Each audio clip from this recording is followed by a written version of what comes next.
Friends, ஒருத்தர் நம்ம கூட இருந்து இறந்துடுறாங்கன்னா நம்ம எவ்வளோ கஷ்டப்படும், எவ்வளோ வேதனைப்படும். நம்ம நினைக்கிறோம் சாவு தான் என்று. ஆனால் சாவு என்று இல்லைங்க. ஏன் தெரியுங்களா? இயேசு கிறிஸ்து மரித்து 3ஆம் நாள் உயிர்த்தெழுந்தார். சாவை அவர் ஜெயித்தார். மரணமே உன் கூர் எங்கே, உன் ஜெயம் எங்கே? மரணத்தையும் பாதாளத்தையும் ஜெயித்தார். அவர் ஜெயித்தது போல நம்மளும் ஜெயிக்க முடியும்னு ஆண்டவர் சொல்கிறார். அது மாத்திரம் இல்லைங்க, ஆண்டவர் சொல்கிறாரு, என்னுடைய பிதாவின் வீட்டில் அநேக வாசஸ்தலங்கள் உண்டுன்றார். நான் போய் உங்களுக்காக ஒரு ஸ்தலத்தை ஆயத்த பண்ணி உங்களை கூண்டு போகிறேன்றார். அப்போ நம்ம செத்துட்டா நம்மளை விட்டா போயிடுவார். எக்காலம் தொனிக்கும் பொழுது ஆண்டவருடைய 2வது வருடம் மரித்தவர்கள் முதலாவது எழுந்திருப்பார்கள் வேறு சொல்லுதுங்க.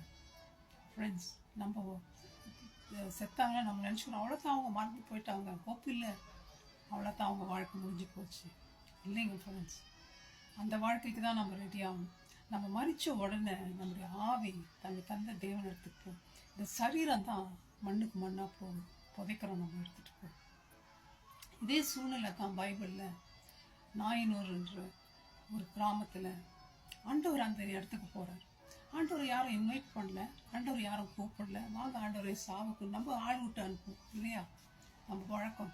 அது மாதிரி யாரும் ஆண்டவருக்கு கொடுக்கல, தெரிவிக்கலாம். ஆனால் ஆண்டவர் காண்கிற தேவன், எல்ரோய், ஆண்டவர் சொல்கிறாங்க, என்னில் விசுவாசமாக இருக்கிற மரித்தாலும் பிழைப்பான் வேறு சொல்லுதுங்க. ஃப்ரெண்ட்ஸ், நீங்களும் ஹோப் இல்லாமல் உங்கள் காரியம் முடிஞ்சு போச்சு, எண்டுக்கு வந்துட்டீங்க, உதவி பண்ணுறதுக்கு யாரும் இல்லை, நான் தனிமையாக இருக்கிறேன், என் கண்ணீரை போய் யார் பார்க்குறாங்க, ஆண்டவர் என்னை கண்டுக்கல அப்படின்னு நீங்கள் நினைக்கிறீங்களா? நினைக்காதீங்க. ஆண்டவர் காண்கிற தேவன். செத்து போச்சு, இதுக்கு மேலே எங்கேருந்து வரப்போகுது உயிர்? எங்கே செத்து போனால் என்ன? அந்த அம்மா விட்டும்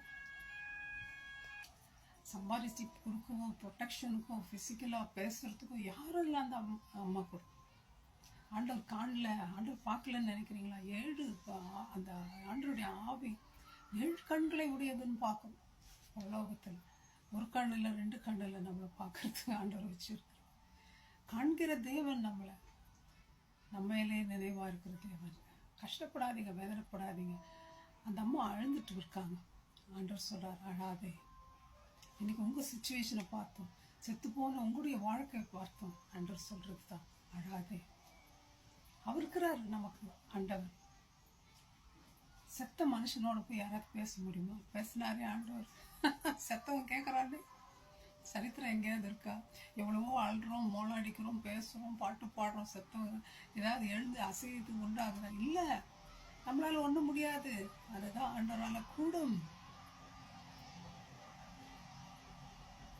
மகனே எழுந்துருன்னார்.